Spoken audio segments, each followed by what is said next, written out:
Pour la CSC, une chose est évidente. Les nécessaires transformations auxquelles les entreprises vont devoir se conformer pour répondre aux exigences climatiques devront se faire en tenant compte des travailleurs. Donc pour atteindre les objectifs de neutralité carbone, les défis des entreprises vont être grands. Ils vont d'une part devoir atteindre les objectifs de neutralité carbone, donc ils vont devoir limiter l'impact carbone de leur processus de production, et d'autre part, il va y avoir toute une série de changements plus structurels auxquels les entreprises vont devoir faire face. Par exemple, certains produits vont être obsolètes, il va y avoir des chamboulements par rapport aux chaînes d'approvisionnement, il va falloir revoir les chaînes de production.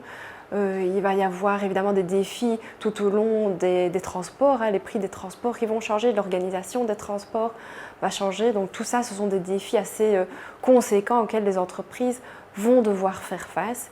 Inévitablement, ces défis vont impacter toute l'entreprise, donc la production de l'entreprise va être impactée, mais également l'organisation du travail et aussi l'emploi.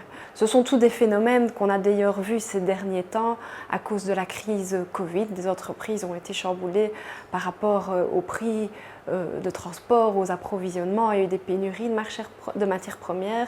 Donc ce sont des phénomènes qui vont certainement s'accentuer avec le réchauffement climatique et les défis liés à la neutralité carbone. Nous, à la CSC, évidemment, les centrales syndicales sont très attentives à tous ces changements structurels.